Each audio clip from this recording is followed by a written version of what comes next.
있습니다. 예전에 목요일날 저희 신학교가 연습했어요. 예전에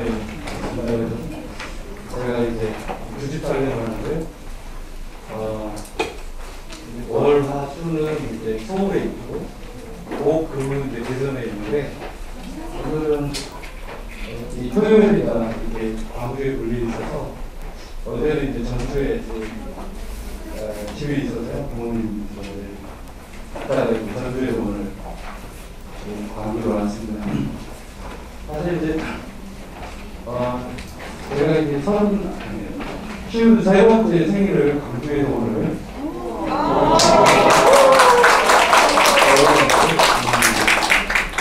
기분도 좋고 그렇습니다. 사실은 우리 셀브레드에 대한 열정이 어떤 도시보다는 광주가 뜨겁고 또 지금 현재 굉장히 열심히 하시는 학생들이 많아지고 있습니다. 그런데 오늘 이 강의는 사실 이제 이미 우리 셀브레드를 잘 알고 계시는 약사님들을 위한 강의라기보다는 이 셀브레드를 좀 알고 싶어하는 학생들을 위해서 좀 간략하고 빠른 속도로 이렇게 진행을 하도록 하겠습니다. 기존에 이제 우리 약사님들이 만성질환에 대한 접근 방식 두 가지가 있었습니다. 하나는 뭐냐면 우리 약사들이 모르는 사이에 그렇게 이제 두 가지 어떤 프레스를 두고 하셨는데 하나는 대중요법입니다. 제가 이제 기존의 고혈압, 당뇨, 자가면역질환 많은 연증성 질환에 대해서 약사님들이 지금까지는 그 증상을 이제 감소시키고 처방약을 조제해준 이런 부분이 거의 우리 약물 중에 대부분을 차지하고 있다. 근데 이제 한약이라든지 건강기능식품을 통해서 뭔가 기능적인 그리고 면역과 관련된 부분들을 이렇게 보조해줌으로써 세포의 수명을 좀 늘려주고 치료를 좀 약의 부작용이라든지 치료를 이렇게 원활하게 해줄 수 있는 그런 방법들을 보조적인 방법들로 한약과 식품을 썼습니다. 근데 이제 셀브레드라는 이 이론은 이 두 개를 통합한 이론이라고 보시면 되고요. 실제 치료가 가능하다는 거죠.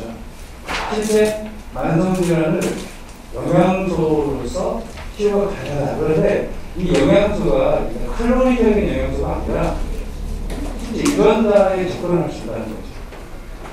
그러니까 우리 약사님들이 지금까지 알고 있었던 영양소는 탄수화물, 지방, 단백질, 미네랄, 비타민, 어떤 신진대사를 원활하게 해줄 수 있다는 이런 기본적인 영양소가 아니라 실제 유전자에 접근을 해서 유전자를 바꿀 수 있다는 거죠.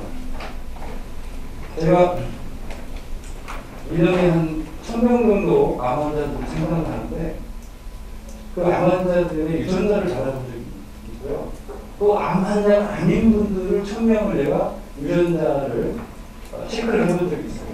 그런데 너무 놀라운 것은 암으로 진단받지 않은 분들의 유전자가 암의 유전자가 되게 많은 거예요. 거의 99%가 다 있습니다. 다만 익스플로레이션이 안 된 거예요. 저는 이제 저희 항암제를 실제 개발을 하고 있기 때문에 저희 연구소에서 PCR이라든지 웨스턴 블락을 이용해서 단백질을 관련을 다 보고 있는데 실제 건강한 사람들도 암 유전자를 다 가지고 있습니다.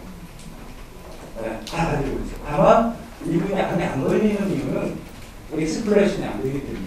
익스플레이션이라는 발행이라고 해요. 그러니까 내가 암의 유전자를 안 가지고 있다 이런 건 말이 안 되는 거예요. 그게 얼마만큼 많이 가지고 있느냐, 적게 가지고 있느냐, 또는 발현이 되느냐 안 되느냐 의 문제인데 그 발현의 이유는 이것은 먹는 거에서 스트레스가. 스트레스 많이 받으면 발현이 잘 일어나요. 그 다음에 먹는 것을 잘못 먹으면 또 발현이 잘 일어나요. 그런데 이 발현 유전자가 두 개가 있는데 하나는 염증, 하나는 종양 그렇습니다.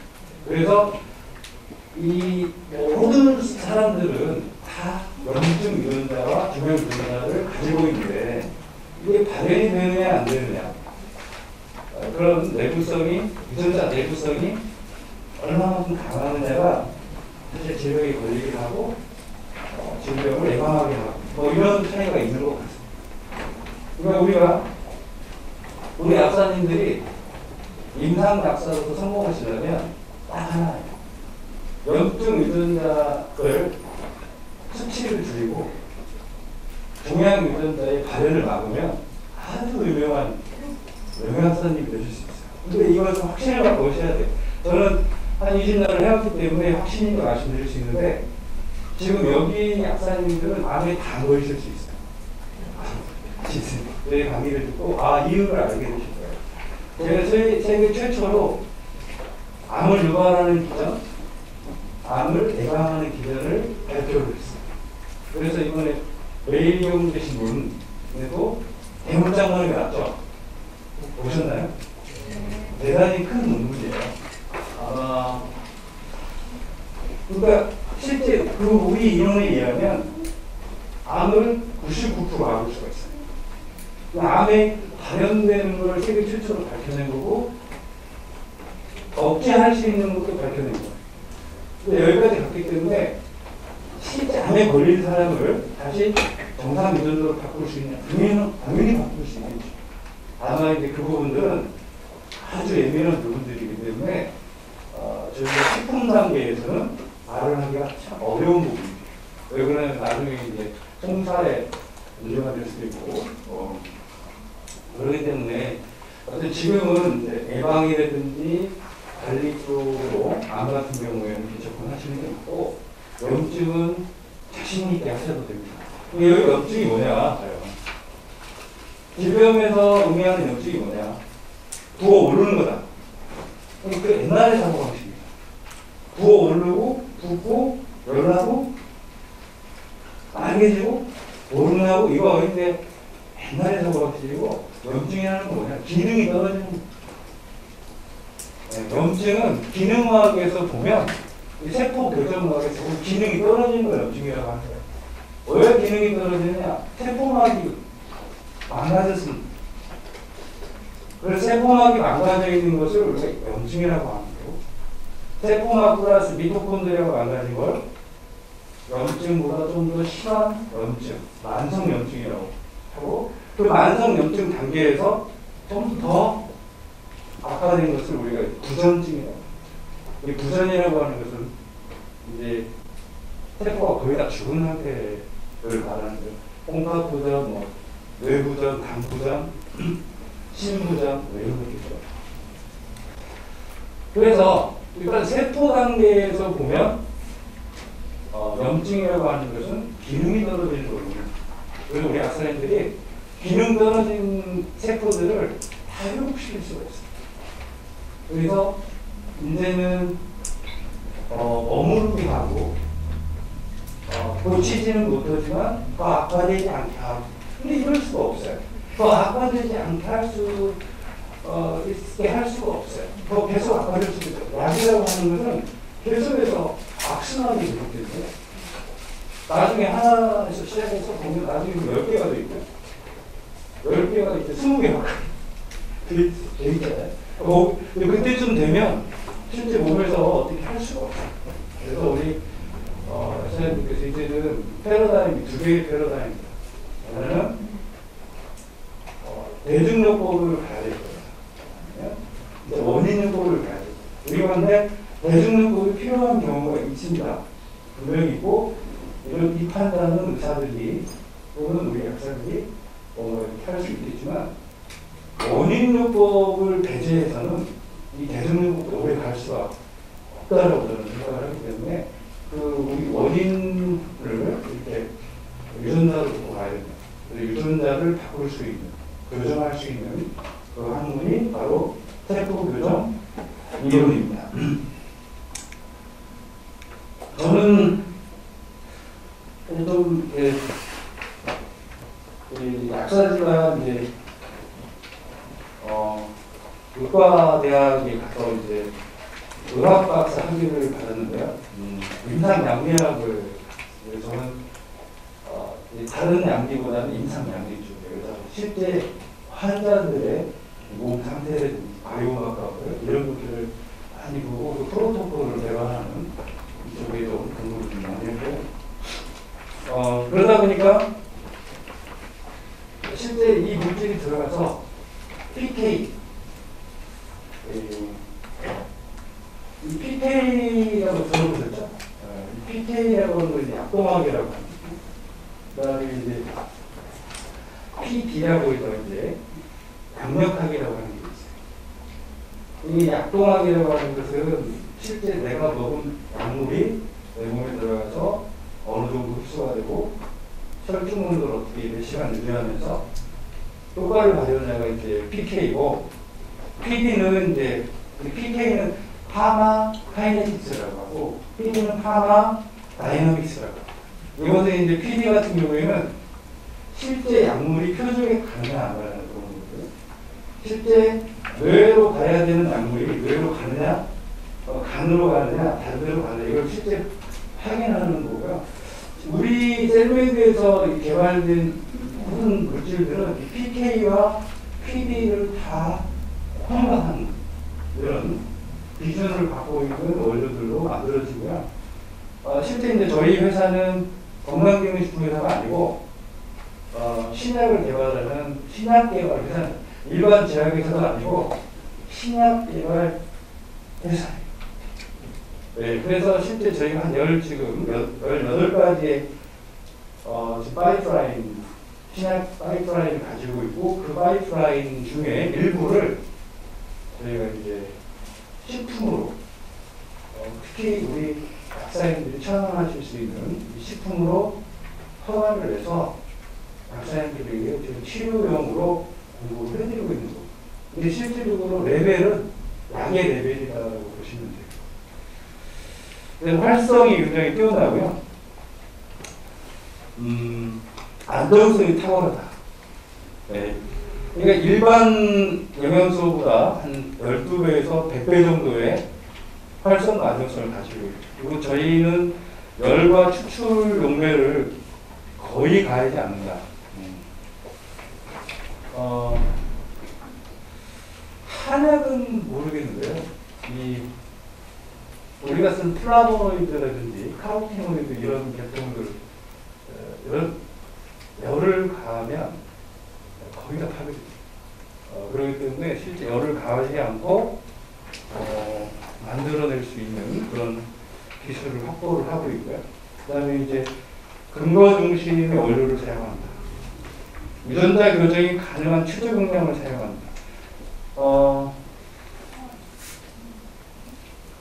은행잎에 쓴 비넥신이라고 하는 게 지금 뇌 쪽에 혈류 개선제로 쓰잖아요. 근데 이게 몇 미리죠? 비넥신 하나가? 한 80 정도 되죠. 80 정도 돼가지고는 유전자 교정이 안 일어나요.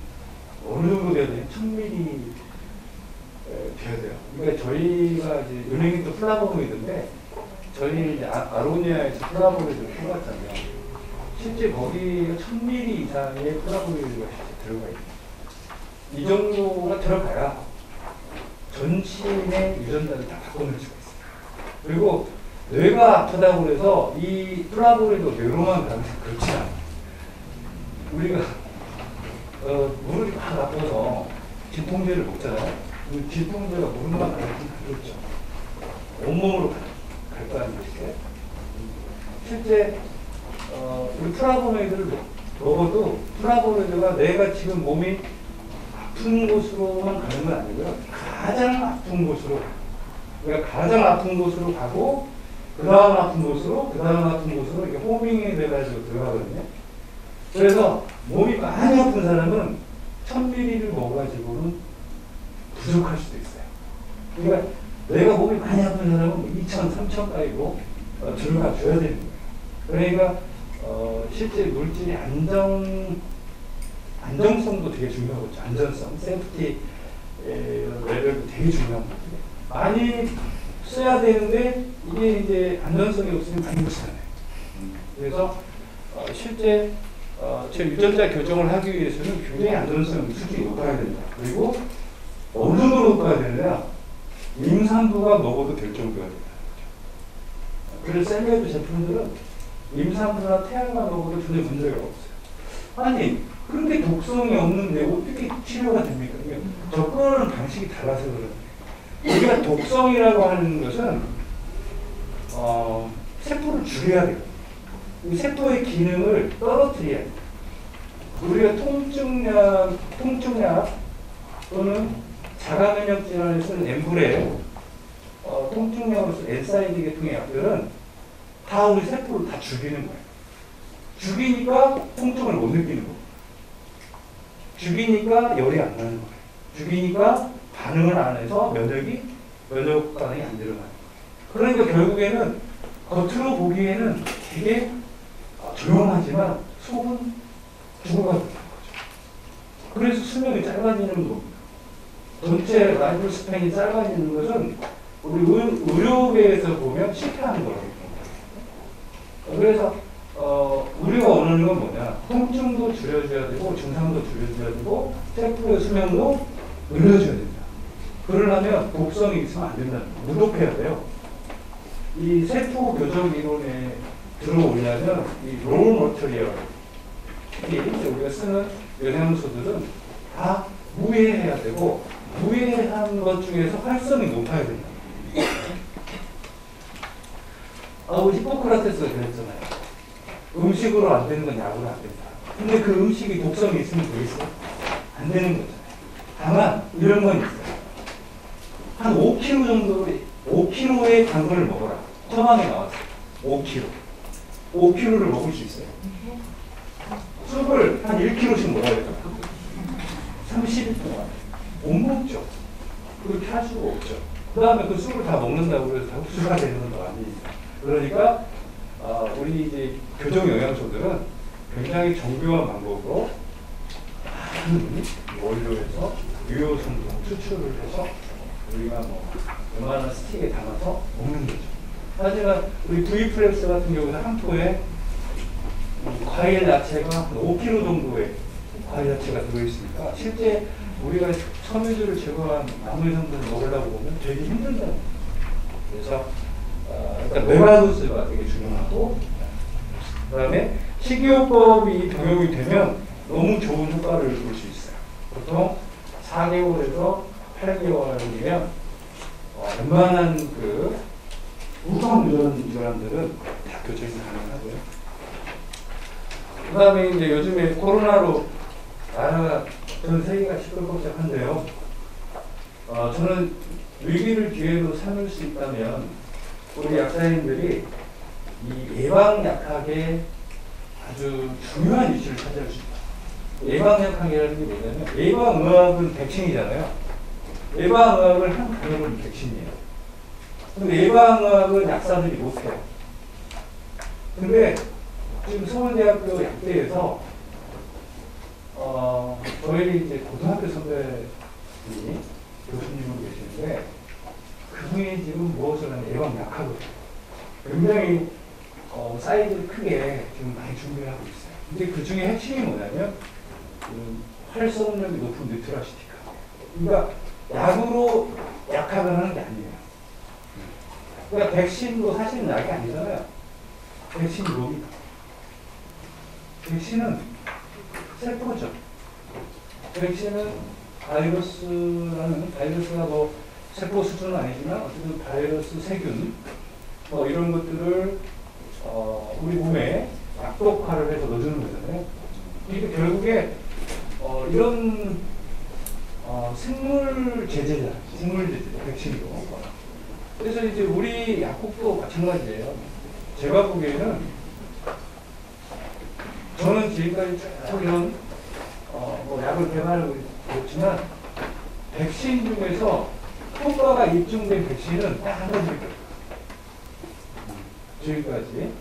물론 이제 다 의견이 있는 개인적인 의견이 나오잖아요. 백신 중에서 효과가 입증된 백신은 딱 하나밖에 없다. 그게 뭐냐? 네? 제일 가장 효과가 입증된 백신은 바로 결핵 백신이다. 왜 그러냐면, 바이러스는 생명체가 아니죠. 바이러스는 DNA 쭈가리일 뿐이에요. 그러니까 바이러스의 항원성은 되게 낮죠. 이게 바이러스는 항원성이 낮다는 얘기는 우리 몸에 항체가 잘 만들어지지 않는다. 근데 바이러스에서 세균으로 가면 세균은 항원성을 가지고 있지 못해요.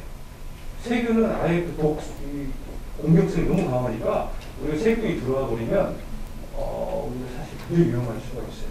그래서 항원성은 세균도 안 돼. 바이러스도 안 돼요. 그럼 뭐 해야 돼? 바이러스하고 세균이 그 중간 단계에 있는 거 있죠? 그 중간 단계에 있는 게 바로 뭐냐? 리케차. 리케차라고 들어보셨죠? 네. 이 리케차가 아주 오묘한 거예요. 이게 세포의 성격도 가지고 있고 바이러스 성격도 갖고 있어서 적당히 잡아가지고 우리 몸에서 아주 면역체가 헷갈려요. 그래서 원래 세균이 들어오면 과립구가 들어가거든요. 세균이 우리 몸에 들어오면 과립구가 들어가요. 근데 과립구는 면역 항체를 못 만들어내요. 그러니까 세균은 항체가 안 돼요. 근데 세균보다 작은 게 들어가야 되는데 바이러스가 들어가가지고는 바이러스는 DNA 쪼가리이기 때문에 항원성이 없어요. 거의 약하단 말이에요.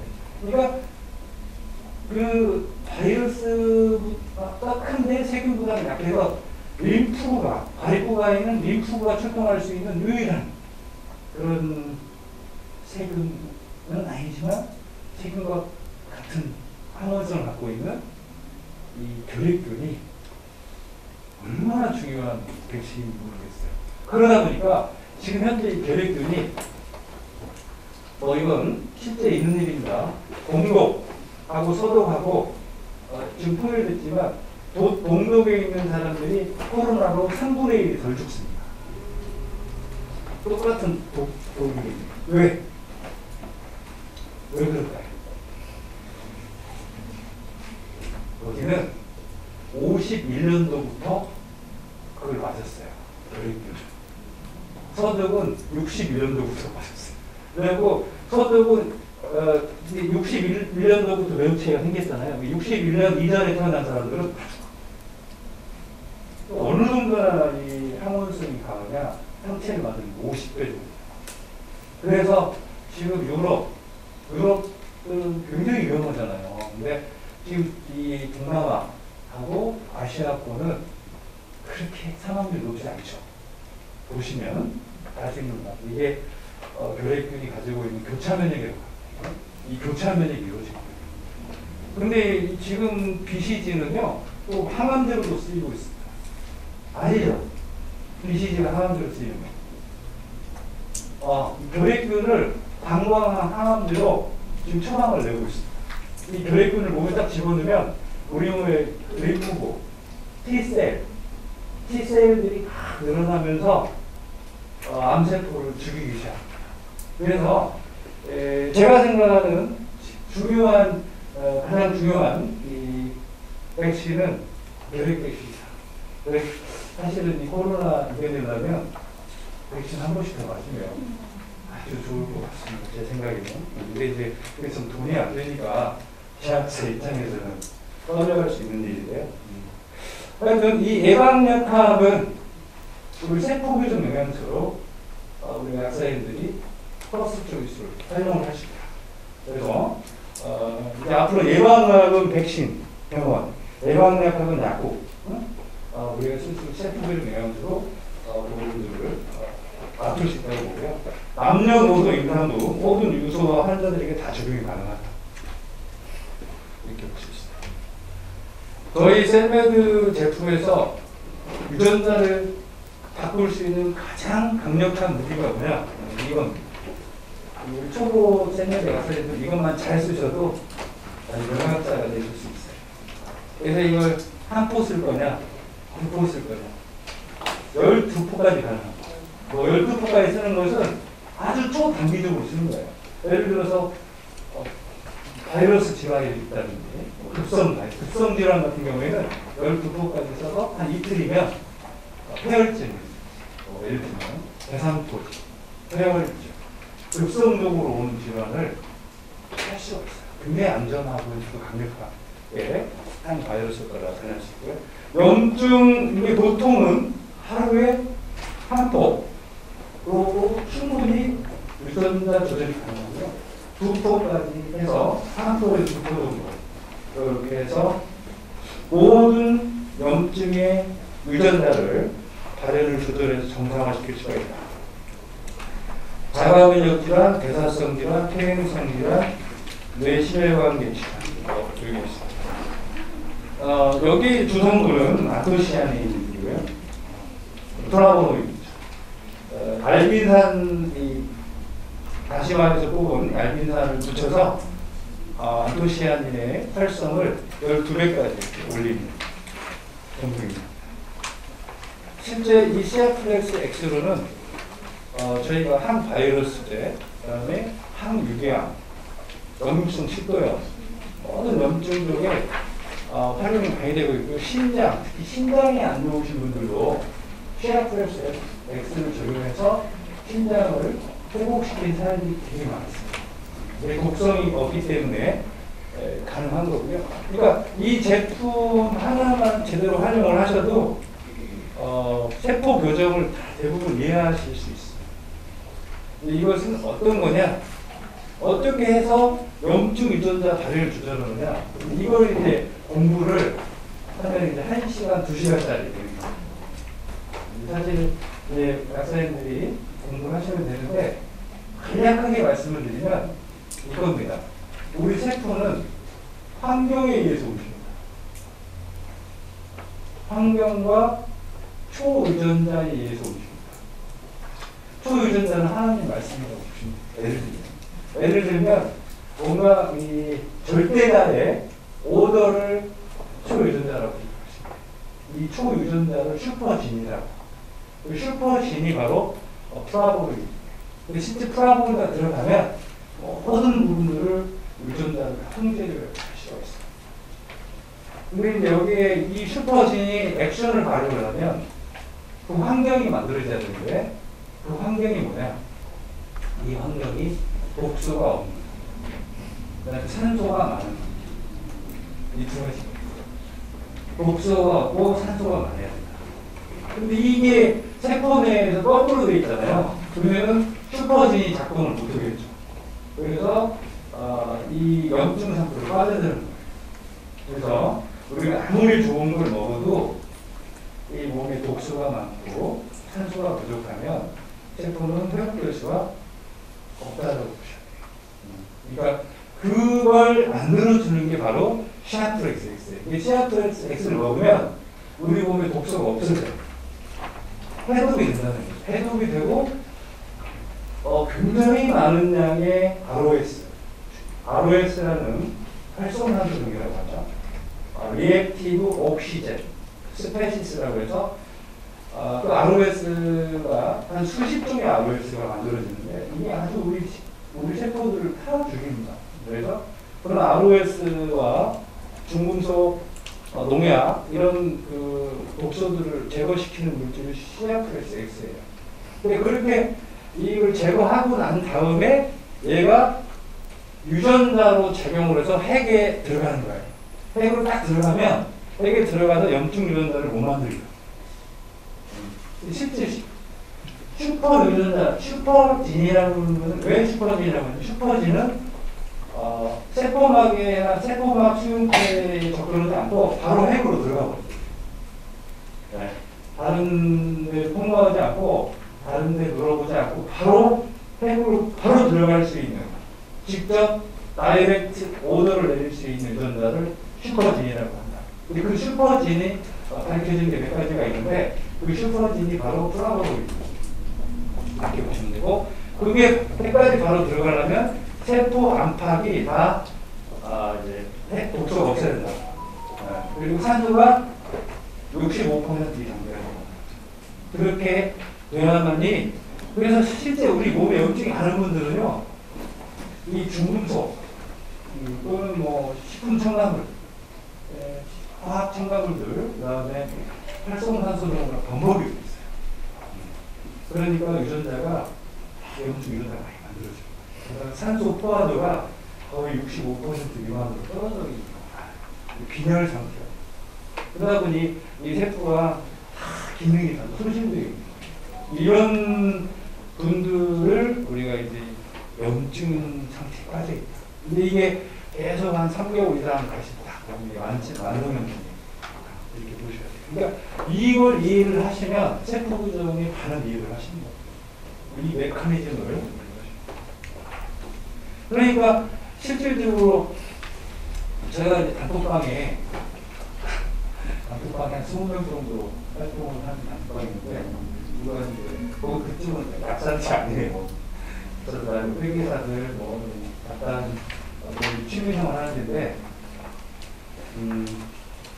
자기가 편들통이 한 10년이 넘었다는 거예요. 남자인데. 그래서 집에 대학을 집이 서울 가면 시아프렉스 X를 제가 처방을 해줬어요. 가장 가까운 약국으로 가라고. 그러니 이 친구가 서울에 있는 곳 가서 여기가 시아프렉스를 3개월 때 그날 불통이 한 90% 없어진 거예요. 그러니까 이제 그쪽에 있는 사람들이 목이 좀 아픈데 목이 처방을 하자는 시아프렉스 X를 처방을 해줬죠. 아니 시아프렉스 X를 하는 거야 그게. 네? 목에도 그렇고 자기는 이제 또 안구건조증이 있는데 뭘 치면 시아프렉스 비염 X 비염도 X, 편두통도, 인후통도 다 X. 다만 비염했을 때는 이걸 식용수에 넣어가지고 뿌리거나 아니면 시아프렉스 고발하는 게 있다. 같이 써. 이렇게 했더니 이제 그렇게 말이야. 왜 이게 만병통치약이 될 수밖에 없는가 설명을 해준 거예요. 이게 유전자의 접근. 염증으로 병을 놓고 보면 시아프렉스 X가 만병통치약이 되는 건 당연한 거예요. 결국에는 한방적으로 보면 우리가 병이라고 하는 것은 우리가 현대인들의 병은 대부분 다 포지티브합니다. 한방적으로 보면 얼음병은 아닌 거예요. 이게 쭉 이제 뭔가 이렇게 넘치고 열나고 많이 덥고 이렇게 해서 생기는 병들이 대부분 있잖아요.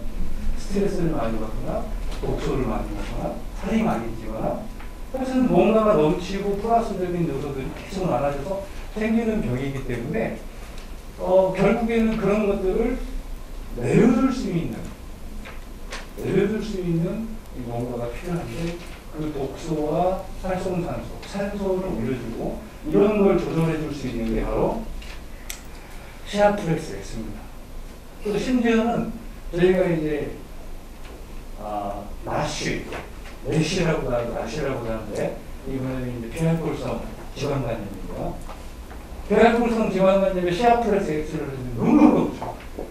폐활골성 지방간염은 실제 병원에서 내려졌지 않습니다. 실제 저희가 레바론하고 단독 비교 실험했을 때 6배 이상 효과가 좋게 나오기 때문에 또 약사님들께서도 시아프렉스 X를 활용하시는 분들도 너무 많아요. 그럼 폐활골성 지방간염은 누가 갖고 있냐? 배 나온 사람들은 다 있죠. 거의 99%다 있으면 배 나온 사람. 그렇기 때문에 이 시아프렉스 X의 응용 범위는 무궁무진합니다. 심지어 술약으로서도 많이, 술도 염증이죠. 술을 많이 먹으면 간에 염증이, 간 세포막이 많아지게 되면 염증이 생기는 거예요. 참고로 쥐에게 술을 많이 먹이거든요. 시험을 많이 합니다. 쥐에게 술을 먹이면 간 수치가 얼마나 올라올까요? 쥐도 사람처럼 정상이 한 30에서 40 나오니까 얼마나 올라올까요? 쥐에게 소주 딱 한 모금 먹이잖아요. 얼마나 올라올까요? 300까지. 근데 사람은 술 먹으면 얼마나 올라올까요? 300까지 올라가요. 근데 모르는 거죠. 안 재보니까 술 먹을 때 그걸 재보는 사람이 누가 있어요. 그런데 다음날 재잖아요. 다 떨어져 있어요. 쥐도. 그러니까 우리는 실질적으로 이 간 수치가 급성 간염에 걸렸다가 술을 먹을 때 급성 간염인 거예요. 그다가 바로 치유 능력이 좋으니까 바로 치유되고 있는 겁니다. 안 올라가는 게 아니에요. 올라가는데 치유가 된다. 근데 이제 간 이제 회복력이 안 되는 사람들 올라가면 또 안 내려오는 거죠.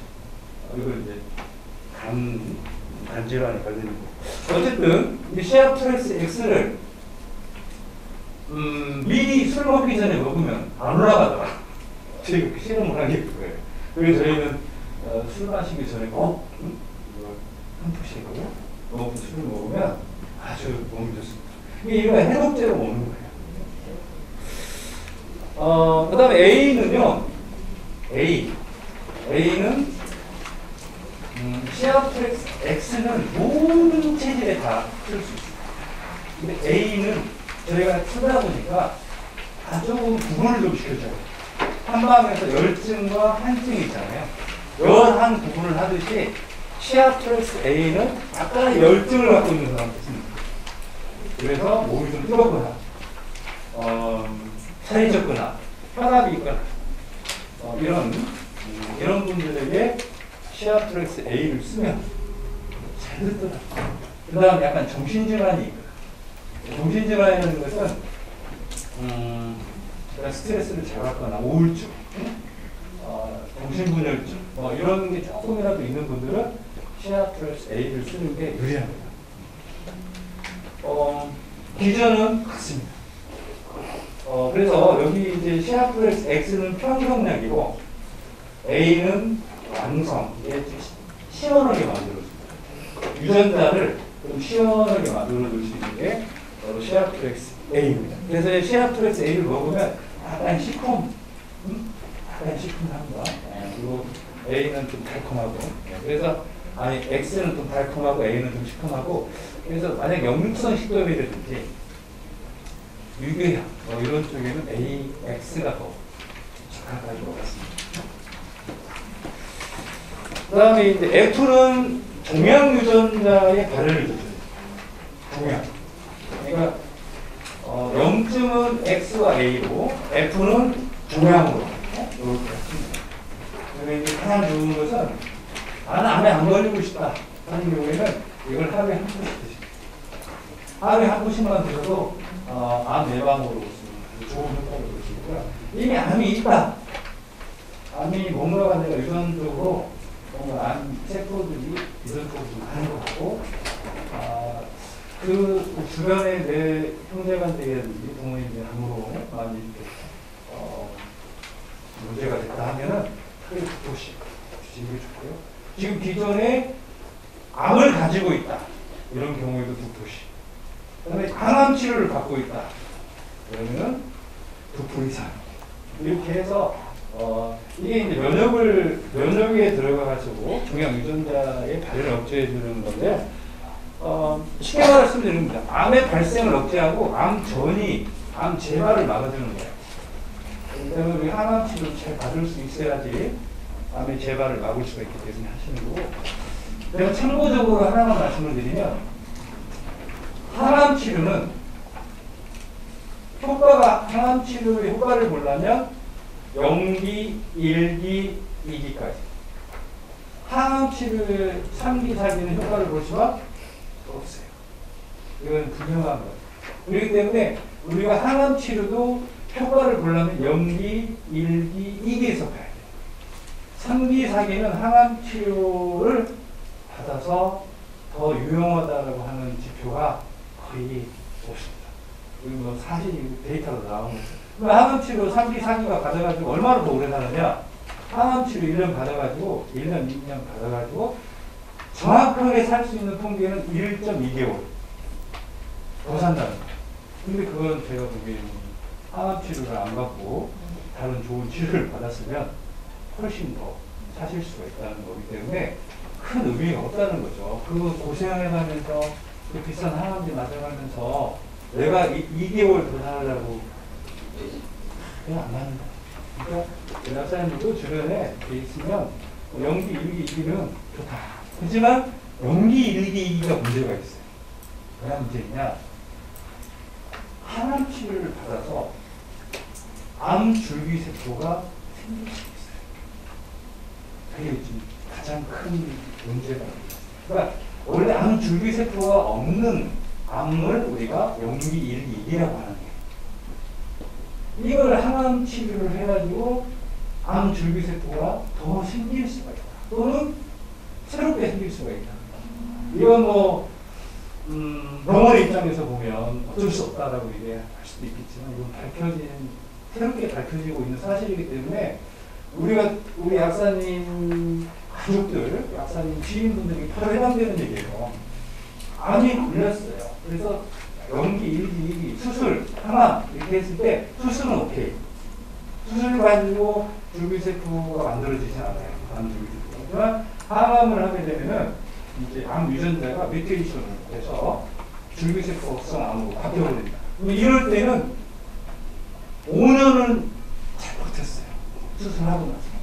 아니 5년까지 못 갈 수도 있어요. 2, 3년 뒤에 재발이 됐는데 재발됐을 때는 3기, 4기로 돼버립니다. 못 사는 거죠. 왜냐하면 줄기세포성 암이 돼버리기 때문에. 그래서 그걸 막으려면 어떻게 해야 되느냐. 최소화시키려면 우리 시아프렉스 F를 그러니까 이런 분들에게 항암 치료를 받지 말을 할 수는 없잖아요. 그 정도로 우리 약사님들이 신뢰할 수 있는 부분이라면 제일 좋은 거고 아니면 같이 받습니다. 같이 받게 되면 암 줄기세포의 생성을 8, 90% 억제할 수 있어요. 그 환자한테 최고의 선물인 거죠. 그렇게 하셔야 됩니다. 이게 생과 사가 바뀌는 거예요. F는 종양 유전자, 암에 안 걸리게 하는 거죠. 그 다음에 이제 유파플렉스는 세포막을 만들어주는 거죠. 요렇게 세포가 이렇게 있으면 이게 세포막이죠. 이렇게 세포막이 이렇게 돼 있어요. 이제 이걸 좀 막을 좀 이렇게 크게 그려보면 이게 인이고 이게 포화지방산, 이게 불포화지방산이에요. 그래서 요게 이제 막 자기 자율적으로 움직이면서 우리가 이제 음식이 들어오거나 산소가 들어오거나 할 때는 포화지방산은 안 움직이고 이 불포화지방산이 움직여서 산소나 음식물들을 영양소들을 받아들이는데 요게 산화가 돼버리게 되면 빨갛게 산화가 되면 안 움직이죠. 요게 안 움직이면은 산소가 못 들어가죠. 또는 뭐 영양소도 못 들어가죠. 이걸 우리가 심각한 염증이라고 부릅니다. 이걸 염증이라고. 이게 염증이라는 건 뭐냐? 이렇게 두 가닥이 있는데 하나는 포화지방산의 가닥이고 하나는 불포화지방산의 가닥인데 이 불포화지방산의 가닥이 이 산화되거나 또는 이 파란 것을 트랜스된다고 해요. 트랜스화되거나 이게 산화되거나 해가지고 안 움직이는 거예요. 기능을 상실하는 거죠. 네, 이런 상태를 우리 염증이라고 하는 거죠. 네. 그리고 이제 실제 그래서 우리가 산화된 기름을 막 먹어버리면 우리 염증에 걸릴 수도 있겠다. 이렇게 보실 수 있어요. 그러면 혈관에 염증이 걸리면 뭐냐? 그게 이제 고혈압이고요. 췌장에 염증이 생기는 병을 당뇨라고 하고, 또 이 혈관 중에서도 머리에 염증이 생기는 병을 이제 편두통으로 볼 수가 있고, 또 이제 이 각막에 생기는 것을 우리가 이제 수정체에 생기는 것을 백내장이다. 그러니까 우리 염증이라고 하는 것은 각 위치에 따라서 세포막이 산화되고 염증이라고. 그럼 만약에 자궁 내막이 염증이 걸리면 어떤 증상이 나오겠습니까?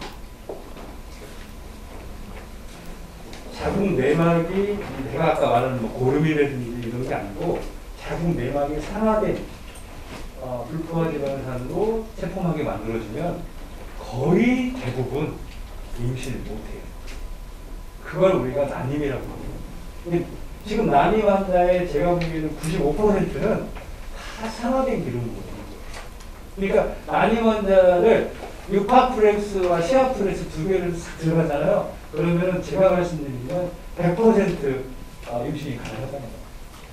난임이에요. 불임이 아니에요. 불임은 아예 뭐 정자가 없거나 뭐 난자가 뭐 배란이 안 되거나 난임은 뭐 전혀 문제가 없는 경우죠. 그럴 때는 대부분 이렇게 산화된 요것들을 선생님들이 한 100번 정도 그려보시면 100번 정도 이렇게. 요게 인, 요게 포화지방, 요게 불포화지방.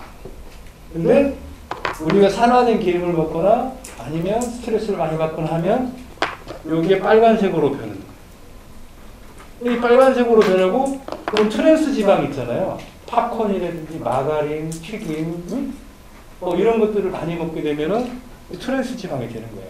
그러니까 트랜스 지방은 딱딱하게 굳어버린 불포화 지방을 말하는 거고, 이 산화된 지방은 딱딱하지는 않은데 기능을 못하는 거예요. 그런데 이제 얘네들이 이렇게 돼버리면 세포막도 탄력성이나 유연성을 잃어버리지만 더 큰 문제는 얘네들이 떨어져 나와가지고 프로스타그란딘 2를 만드는데 얘네들이 이제 세포막에서 세포 신호 전달물질로 바뀌어요. 그래서 얘네들이 프로스타그란딘 2를 만들어서 핵에 이렇게 이제 메시지를 주는 역할을 하는데, 요게 만들어지려면 이 산화된 불포화 지방산이나 트랜스 지방산으로는 프로스타그란딘 2가 안 만들어집니다. 프로스타그란딘 2가 만들어지려면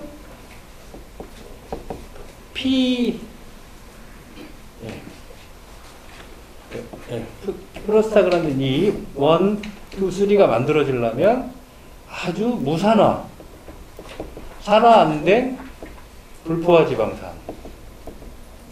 지방산에서만 만들어진다는 거죠.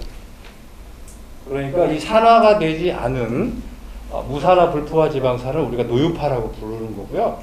이 노유파는 산소를 땡기는 산소 자석 역할도 하지만 프로스타그란딘이 좋은 원료가 되기 때문에 반드시 우리가 섭취를 꼭 해야 되는 중요한 영양소다, 이렇게 말씀을 드릴 수가 있습니다. 어쨌든 이 염증 종양 유전자의 발현을 조절하는 것은 프로스타그란딘 E1, E2, E3가 조절을 하는 거예요. 그래서 E1은 감마 오리지널이라고 들어보고, 아니, 감마 리놀레이 게시드라고 들어보셨죠? 감마 리놀레이 게시드 GLA. 그 다음에 이 GLA는 LA에서 옵니다. 이 이제 리놀레이 게시드에서 다시. 네. LA, 리놀레이 게시드에서 GLA가 되죠. 이 GLA가 프로스타그란딘 E1이 돼요. 근데 이제 E1은 혈압을 낮춰요. 혈당을 낮춰요. 콜레스테롤을 낮춰요. 면역도 낮춰요. 그러니까 면역 반응을 낮추니까 염증이 덜 생기겠죠. 그렇게 낮추는 역할을 하는 거예요.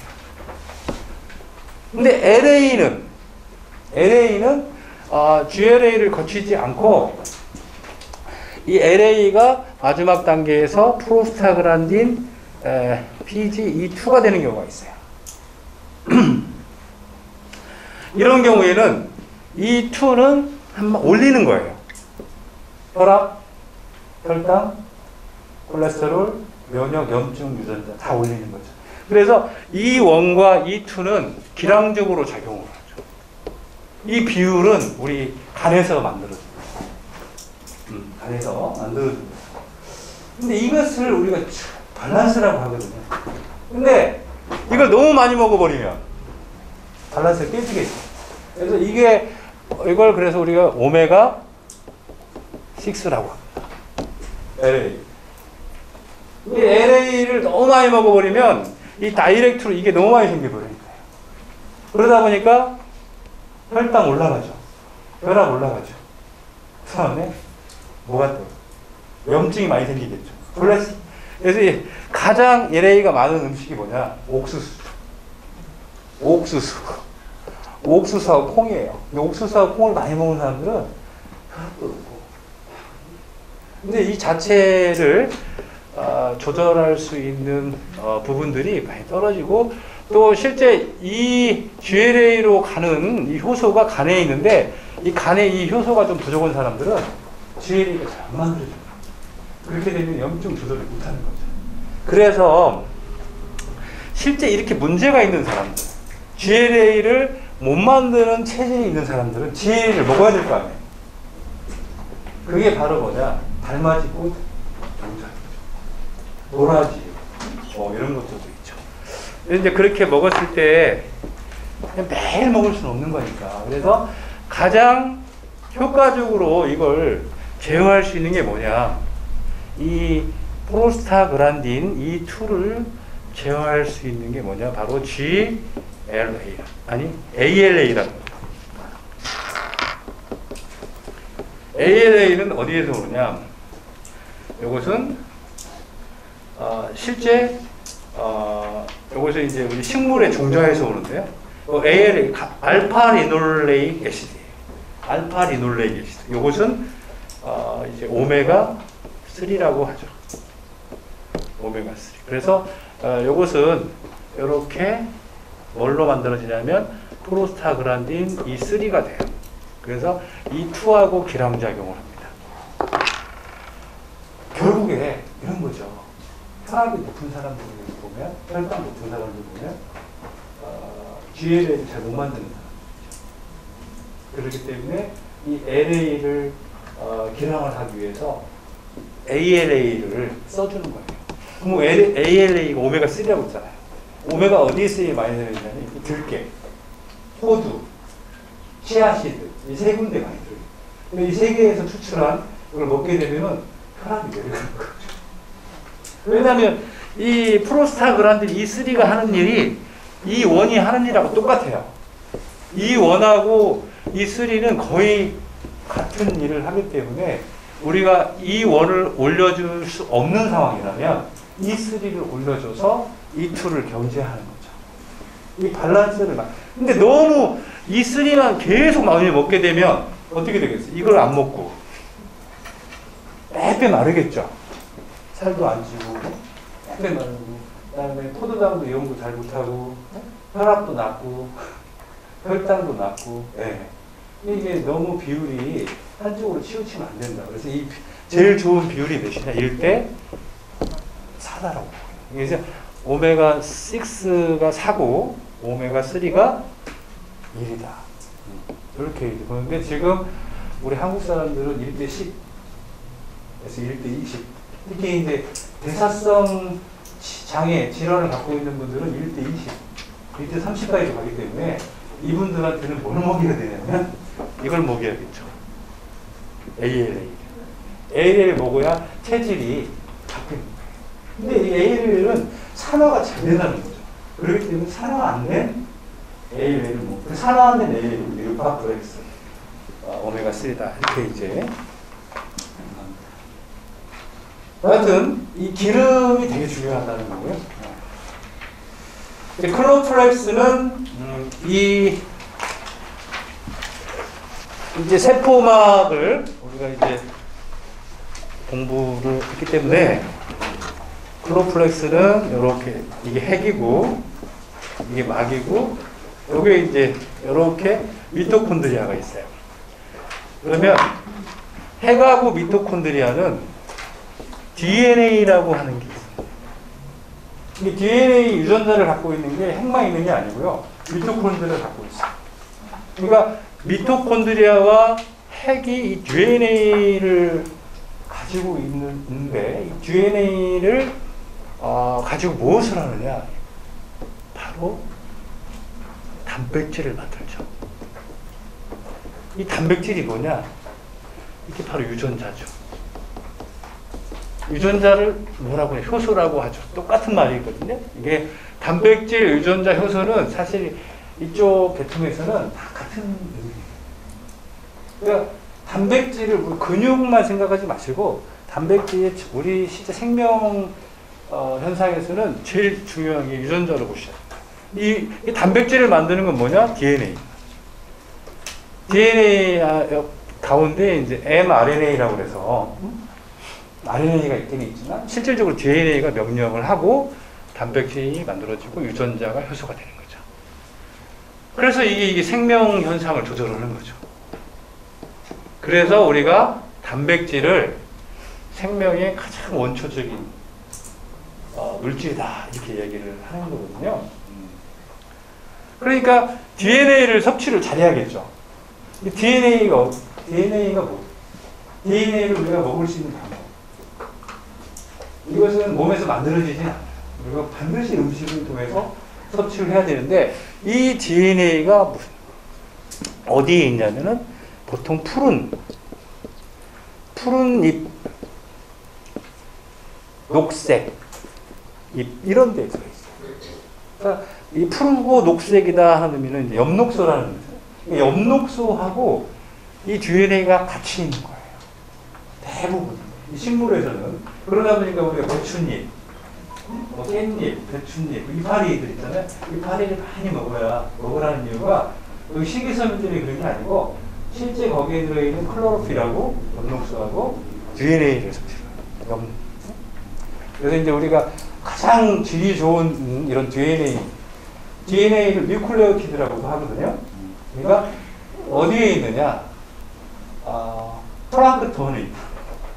그래서 플랑크톤은 이제 엽록소잖아요. 광합성도 하고. 그러니까 그 플랑크톤을 먹어야 되는데 그 플랑크톤 중에 제일 좋은 플랑크톤이 클로레라인데 이 클로레라를 보니까 이 세포막이 아니라 클로레라는 세포벽이에요. 벽이다 보니까 두꺼워요. 그리고 인간의 효소로 분해가 안 돼요. 그러니까 여기 핵을 우리가 먹어야 되는데 이게 분해가 안 돼요. 그래서 클로레라를 먹는데 다 변으로 흡수가 안 되고 다 나와버려요. 근데 이 클로레라를 먹으면 저렇게 세포벽이 있는 클로레라를 먹으면 한 가지 좋은 점이 있어요. 알레르기에 잘 좋아요. 왜 그러겠어요? 그리고 저걸 먹으면 저게 면역을 이동시켜요. 즉 무슨 얘기냐면 이게 이제 클로레라가 흡수가 안 되잖아요. 이렇게 박히잖아요. 소장에 이렇게 박히면 얘들을 우리 몸에서 이물질로 인식을 해요. 세균으로. 왜냐면 크잖아요. 세균이잖아. 세포잖아요. 그러니까 우리 몸에서 면역 세포들이 다 이쪽으로 몰려드는 거예요. 응? 면역 세포들이 장으로 다 몰렸을 때 코가 근질근질 할 때 이걸 먹으면 코에 있는 면역 세포들이 다 어디로 가요? 장으로 가니까 일시적으로 가려움증이 소실되는 거예요. 가장 가려움증을 빨리 소실시키려고 하면 클로레라보다 더 좋은 효과가 있죠. 더 좋은 약이 있어요. 뭘까요? 그냥 5초 만에 가려움증이 없어져 볼 수도 있어요. 그리고 회충알이에요. 회충알을 딱 먹는 순간 정말 빠르게 없어져요. 그리고 회충알을 실제 아토피 치료제로 알레르기 비염 치료제로 개발을 하다가 혐오스럽잖아요. 그거하고 똑같아요. 뭐죠? 우리 BCG를 항암제로 개발한 거하고 비슷한 거예요. 생물학적 제재죠. 그러니까 우리가 세포를 우리 몸에서 인식을 할 때 이물질로 인식을 하는데 그게 나쁜 것만은 아니다. 어느 쪽에는 좋은 걸 봐요. 하지만 이건 원인력 꼭지는 아니죠. 이건 대중력 꼭지인데 부작용이 좀 덜한 대중력 꼭지다. 면역력을 이용하는 거죠.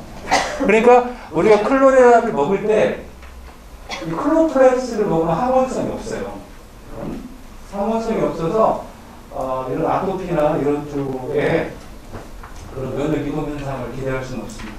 이건 완전히 다 세포벽을 다 부쉈기 때문에 핵을 섭취할 목적으로만 먹는 거고요. 만약에 이 목적이 아토피나 비염을 개선시키고자 할 때는 일반 클로레라 있죠. 그걸 먹으면 좋습니다. 알려드리는 거고요.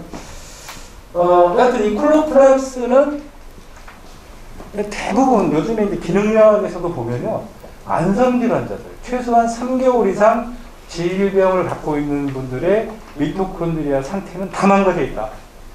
그래서 DNA를 공급해줘야 된다는 거죠. 그래서 뉴클레오티드라는 DNA를 공급을 해주는데, 그때 이제 부수적으로 따라오는 것이 엽록소예요. 뉴클레오티드 옆에 항상 엽록소가 있어요. 그 다음에 뉴클레오티드 옆에 항상 히스토인이라는 단백질이 있어요. 그래서 이 세 개는 그냥 같이 움직이는.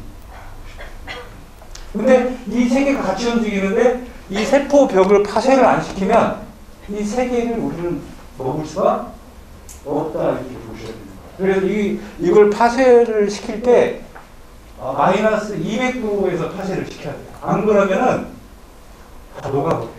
왜냐면 저거 파쇄할 때 가는 게 아니고요, 빛의 속도로 충돌시켜요.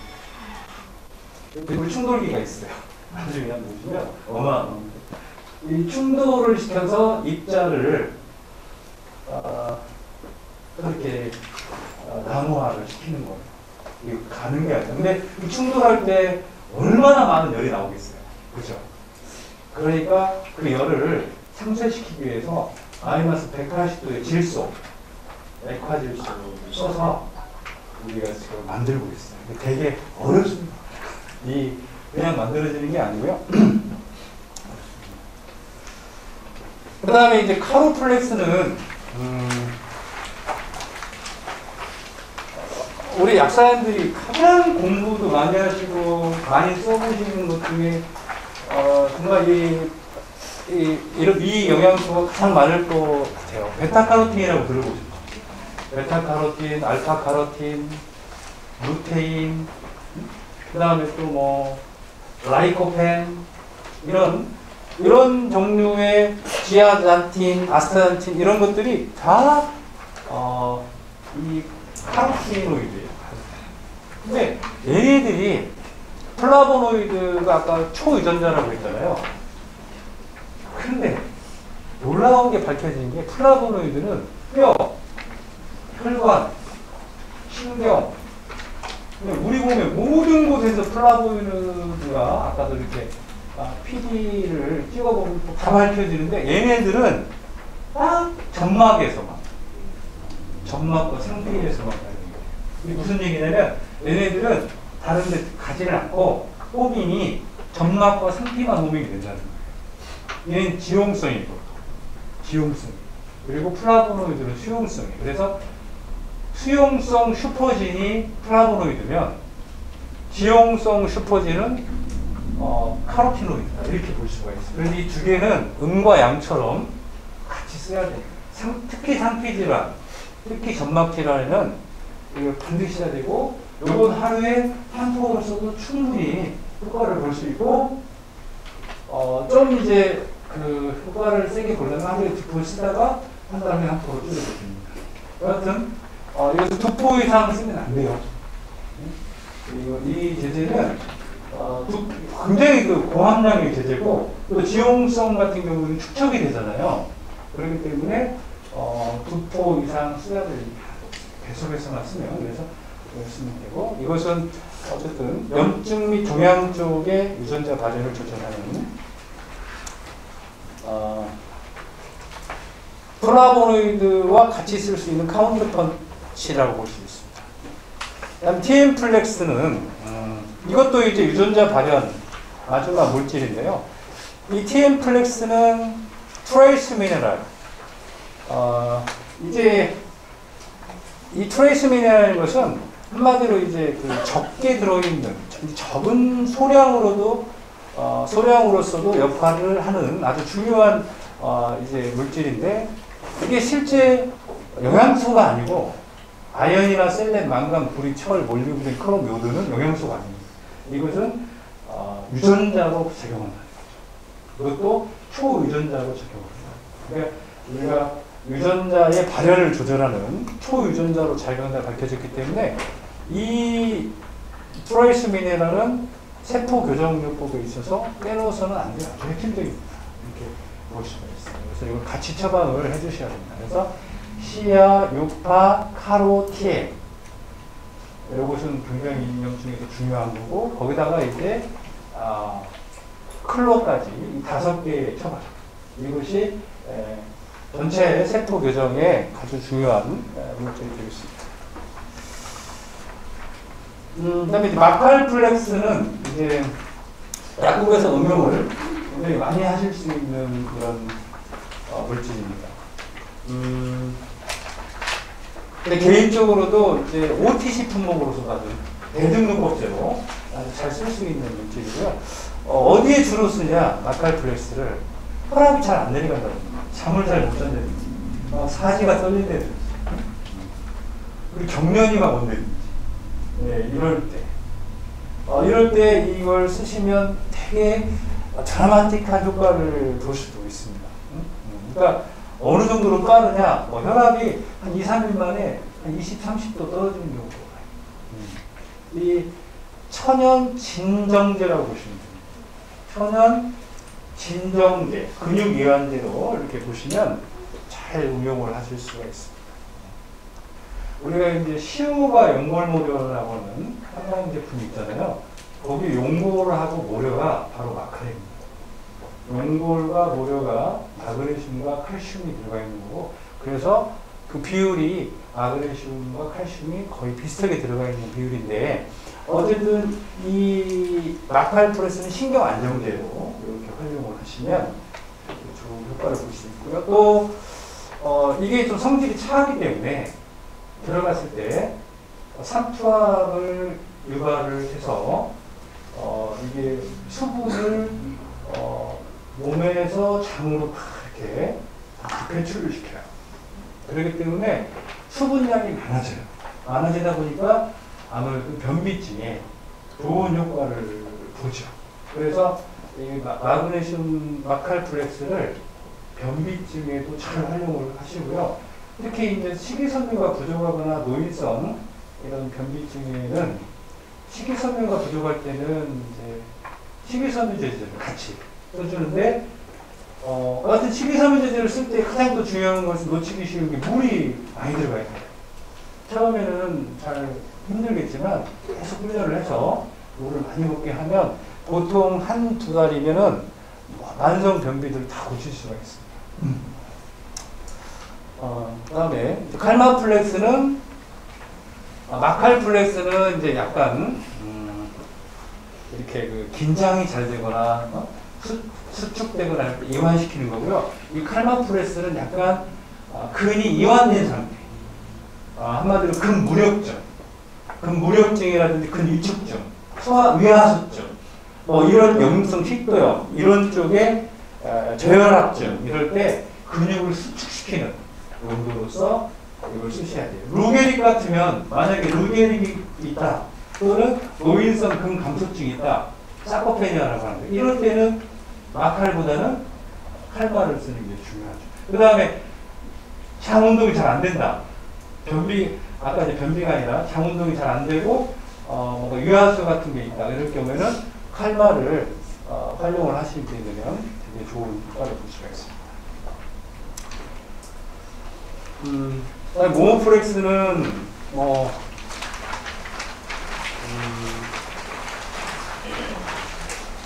일형, 2형 당뇨에 동시에 작용할 수 있고요.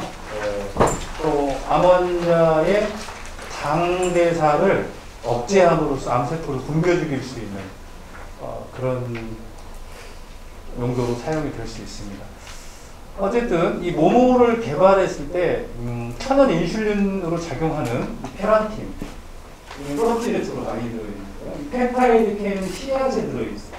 그래서 이 펩타이드 K는 실제 그 췌장을 만들어주는 그런 역할을 하고, 페란틴은 인슐린의 역할을 하는 거죠. 그래서 혈당 강화 작용과 췌장 재생 작용을 같이 갖고 있기 때문에 이걸 장기적으로 한 1년 또는 2년 이상 이렇게 복용을 하게 되면 췌장이 많이 좋아집니다. 그래서 제 개인적으로는 만약에 이제 당뇨가 있다 그러면 모모프렉스하고 시아프렉스를 이렇게 같이 주면 너무 좋을 것 같아요. 거기에 비오프렉스를 3개만 쓴다면, 왜냐면 비오프렉스 자체가 이제 식이섬유가 많기 때문에 당을 조절하는 도움을 많이 줄 수 있습니다. 그래서 3개를 같이 쓰시면 될 것 같고요. 그 다음에 이제 아쿠아색은 마시는 미네랄인데 일반 미네랄은 아닙니다. 이것은 이제 소화가 잘 안 된다든지 미네랄을 흡수가 잘 안 되는 이런 경우에 이 아쿠아색을 활용할 수가 있는데, 이 약사님들이 혹시 들어보실까 모르겠습니다만, 이 간경화가 있는 사람들 다슬기를 이렇게 고아가지고 다슬기 고운 물을 먹잖아요. 근데 다슬기를 고아서 그 물을 먹어서 간경화가 치료된 사람이 되게 많이 있어요. 근데 과연 무엇 때문에 다슬기에 어떤 성분이 있느냐. 근데 보니까 다슬기를 7박 8일 동안 이렇게 고는 거예요. 근데 그 다슬기를 7박 8일 동안 내부 온도가 1500도 정도 돼요. 어마어마한 온도예요. 그러니까 나중에 보니까 이 껍질이 다 녹아있는 거예요. 이게 다슬기에 들어있는 그 파란색 그 색소, 피코시아닌, 뭐 이런 파란색 색소가 이 간경화를 치료한 게 아니냐, 단백질 이렇게 많이 나왔지만 많이 드러나는 거죠.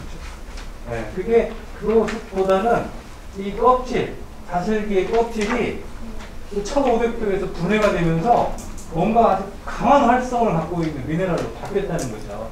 그래서 거기에 착안을 한 것이에요. 그래서 실제 이 아쿠아색은 꼬막으로 얼교. 꼬막하고 민물 다르게 하고 차원이 다르잖아요. 이 미네랄 성분이 71가지가 들어가 있는데 이것을 7만 볼트 전기 볼트, 그 다음에 약 2000도로 가열을 한 다음에 7만 볼트로 전기 분해를. 그렇게 되면 이 안에 들어있는 칼슘이, 사실은 그것도 다 칼슘이에요. 그 다슬기 있잖아요. 거기 주성된 칼슘인데 칼슘이 안티본딩 칼슘으로 바뀌어요. 안티본딩 칼슘이 뭐냐면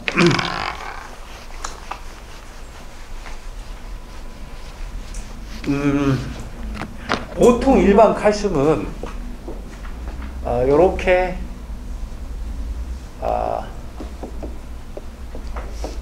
칼슘이 이제 보통 물에 녹으면 이제 보통 요렇게 수산화칼슘으로 요렇게 보통 보존이 되는데, 이 아쿠아 칼슘은 어떻게 되어 있냐면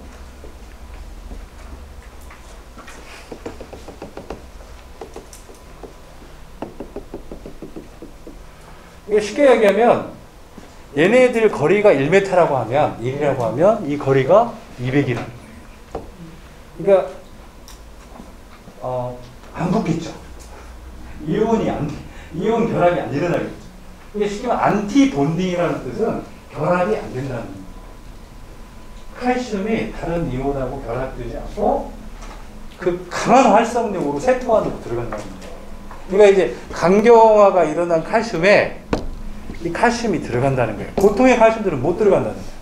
왜? 들어가기 전에 이미 다 이걸 형성을 하고 있거나 아니면 CaCO3 탄산칼슘으로 석회화가 일어나거나 못 들어간다는 거예요. 근데 얘는 들어간다는 거죠. 들어가서 강력한 활성 에너지로 그 굳은 것들을, 무슨 세포들을 살립니다. 그렇게 해서 나오기 고활성, 이게 이제 세칼슘이라고 합니다. 이게 우리 일반적인 칼슘, 영양소로서의 칼슘에 접근하시기보다 여기 보면 경화증이라고 나오죠. 경화증, 경색증, 위축증 이런 쪽에 활용을 하시는데 이게 먹는 양이 2.5ml, 5ml, 최대한 써도 10ml 이렇게 쓰시는 거예요. 그러니까 아주 적은 양. 아주 적은 양으로 활용하실 수가 있다. 처음에 들어갈 때는 2.5ml로 들어가셔야 돼요. 활성이 너무 강하거든요. 그리고 이걸 물로, 이제 나는 이걸 물로 먹어야겠다. 물로 먹으면은 물이 물 파장대가 보통 120Hz 이렇게 이 파장대가 나오는데 실제 이걸 2.5에다가 한 100배 정도 희석하잖아요. 그러면 2,500 될 거 아니에요? 아니 250. 그죠? 250인데 500배. 250에 500배 정도 희석해가지고 먹으면은 여기에 파장대가 120에서 48로 이렇게 바뀌어요. 물이 작아지는 거죠. 그래서 물이 흡수가 잘 돼요. 그러니까 실제 2.5mm에다가 한 500배 정도, 500배면 한 1250 정도의 생수를 타가지고 드셔도 안 아프셔도 드시게 되면 물을 제대로 흡수할 수도 있고 영양소도 바로바로 들어올 수가 있어요.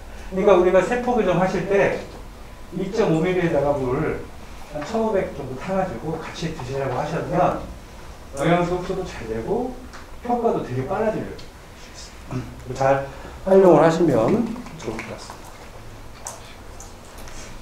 다음에 엔자플렉스는 이제 좋은 소화제라고 보시면, 그 다음에 아미플렉스는 이번에 나왔는데 이거는 이제 다른 아미노산하고는 다르다. 뭐가 다르냐? 항원성이 없다. 지금 나와 있는 우유 카제인 단백질, 또는 대두 단백질, 이걸 먹으면 몸에 알레르기가, 알레르기가 되게 중요한 염증 물질이기 때문에 실제 저희 아미플렉스는 쌀, 퀴노아, 호박에서 단백질을 추출을 했고 글리신 타우린을 보강해서 브로멜라인, 파파인을 더 쪼개주기 때문에 이 흡수도 바로 될 뿐만 아니라 항원성이 거의 없다. 즉 알레르기를 만들지 않는다는 거죠. 그래서 안심하고 먹을 수가 있습니다. 그래서 사코페니아라든지 근위축증, 효소와 항문 부족증, 운동연수 다이어트 쪽에 할 수 있습니다. 아까처럼 이렇게 우리가 DNA가 이제 단백질을 만들 때 이 단백질의 원료가 들어가는 게 아미노산이잖아요. 그러니까 사실은 단백질은 이 DNA 명령을 받아서 원료인 아미노산을 가지고 만들어지는 거죠. 근데 결국에는 우리가 좋은 단백질, 좋은 유전자나 좋은 효소를 만들려면 좋은 아미노산을 좋은 DNA와 같이 넣어줘야 된다. 그러면은 이 클로플렉스와 아미플렉스를 같이 써주게 되면 좋은 효소와 좋은 호르몬, 이런 유전자들이 만들어질 수 있다는 얘기죠. 결국 이제 원료로서의 역할, 아미플렉스, 클로플렉스도 원료로서의 역할, 메신저나 어떤 유전자로서의 역할보다는 원료로서의 역할을 하는 거죠. 근데 이제 원료도 되고 어떤 메신저도 되는 그 역할을 하는 게 유파플렉스고요. 원료는 아니지만 메신저 역할만 하는 것이 카로하고 시아플렉스예요. 그러니까 우리가 저게 원료냐, 메신저냐. 근데 메신저를 이쪽에서는 CSM이라고 그래요. CSM. 이건 이제 셀 시그널링 말리큘이라고 그래서 세포 신호 전달 물질. 이걸 세포 신호 전달 물질이라고 하고, 세포 신호 전달 물질. 또 이런 말을 이걸 슈퍼진이라고도 하죠. 슈퍼진. 뭐 이제 이렇게도 얘기를 해요. 세포 신호 전달 물질이라고 되어 있습니다. 그래서 이런 역할을, 아미플렉스는 세포 신호 전달 물질은 아니에요. 얘는 원료예요. 우리가 사령관이냐 아니면 보급병이냐 이런 차이가 있겠죠. 얘는 완전히 보급병이지만 원료가 나쁘면 좋은 물질이 안 만들어지기 때문에 좋은 원료를 넣어줘야 된다는 거고요. 헤모플렉스는 이번에 출시가 됐는데 전 사실은 빈혈이라고 하는 부분을 너무나 많은 빈혈 환자들이 있다. 그리고 실제 암도 백혈병도 빈혈에서 온다. 이렇게 보거든요. 그러니까 좋은 피를 가지고 있었다. 이 재생불량성 빈혈 같은 경우는 골수에 문제가 있는 거잖아요. 골수에서 제대로 된 피를 못 만들어내는 거고, 그래서 이런 빈혈들의 상태가 결국에는 나쁜 백혈구들을 만들어내는 어떤 원인이 된다. 그래서 실질적으로 이런 백혈병 환자라든지 암 환자들도 헤모플렉스라는 물질을 잘 활용을 했으면 좋을 것 같아서 저희들이 완전 고단위로 만들었어요. 여기서 막 햄처는 한 150ml, 그 다음에 천연엽산 1000마이크로그램, 천연시아노코발은 1000마이크로그램, 그 다음에 생물탕 이렇게 써가지고 치료 용도로 만들었어요. 예방이 아니라. 그래서 이제 이걸 쓸 때는 임산부가 먹을 때는 적게 먹어야 돼요. 네? 임산부가 이거 원래 치료용으로서는 실질적으로는 하루에 8알까지 먹을 수 있고요. 뭐 아까처럼 경상적혈구성 비례라든지 용혈성 비례 이럴 때 그렇지만 임산부가 먹을 때는 하루에 2알 정도 충분히 쓸 수가 있습니다. 이건 100% 천연으로 만들어진 비널약이 되겠습니다. 그다음에 스템플렉스는 아직 출시는 안 됐고요. 줄기세포 영양제입니다. 주바플렉스 아직 출시 전이고요. 이거는 천연 가방 활성화 제품이고 천연 디아제팜입니다. 천연 디아제팜인데 뭐가 들어있느냐? 산주인, 감태, 미강, 시계풀, 발레리안, 지오주풀이라고 있죠. 발레리안, 글리신 이렇게 들어있어서 이게 이제 벤조디아제핀, 바륨이죠, 바륨의 기전하고 동일합니다. 다만 이건 천연 바륨이라고 보시면 되고요. 부작용 거의 없고요. 이건 뭐 산조인 함량이 엄청난 함량으로 이걸 넣어놨기 때문에 우리 약사님들께서 이 한 포를 딱 처방을 해주면서 저녁에 먹고 난 다음날 한번 체크 한번 해보시면 다 정말 꿀잠을 잤다 이렇게 하면 신뢰도 많이 올라가실 수 있고 다음날 천연제제이기 때문에 부작용이 전혀 없잖아요. 뭐 머리가 아프든지 중독성이 있다는 게 없기 때문에 환자들 관리할 수 있는 아주 좋은, 아니 저 같으면 주바하고 마카를 같이 처방을 해줄 수 있어요. 그죠? 네. 약간 진정제와 이런 천연 디아제팜들을 같이 써주시고, 그다음에 설포는 진통제라고 보시면 됩니다. 어떤 진통제냐? 이것은 이제 중추와 말초를 같이 차단해주는 아주 천연 진통제라고 보시면 되고, 이걸 또 먹으면 이게 항균 효과가 너무 뛰어나가지고 무전균이 다 죽어요. 이거 실제 제가 한의원에서 뭐 한 10년 가까이 이렇게 이걸 쓰고 그렇지만, 아니 발톱무좀이 나오려고 건 아닌데 원래 관절이라든지 다른 통증 때문에 먹었는데 발톱무좀이 다 좋아요. 이게 보니까 이게 조갑이 튼튼해지는 거예요. 조갑의 면역이 좋아져요. 머리카락도 되게 두꺼워져요. 이거 설포. 유황을 먹게 되면 조갑이 좋아 튼튼해지고 케라틴 조직이 잘 만들어져요. 케라틴. 결합 조직이 잘 만들어지는 거죠. 이게 이거죠, 이거. 이게 이 설포프레스 MSM의 분자식은 가운데 유황이 있고 산소가 2개가 있어요. 그 다음에 메틸기가 이렇게 2개가 붙어 있어요. 그리고 이것은 물에 끓여도 분해가 안 돼요. 굉장히 안정해요. 안정하고, 그리고 독성이 거의 없어요. 게다가 먹으면 산소 2개가 공급이 되고, 그 다음에 메틸기가 공급이 되니까 이게 사실은 엽산제제 있죠? 엽산 이제 메틸레이션 하는 거잖아요. 그러니까 그런 엽산제제로서 역할을 할 수 있어요. 그래서 사실 이렇게 항암작용을, 후성 유전자 쪽의 항암작용을 이 메틸레이션을 통해서 할 수도 있습니다. 이게 암 유전자를 메틸레이션 시키는 거죠. 그러면 암 유전자가 익스프레션이 안 되는 거죠. 그 역할을 할 수 있고, 또 산소를 공급해줘서 저산소증을 해결할 수도 있고. 그런데 이 유황 자체가 항균 효과가 너무 뛰어나다.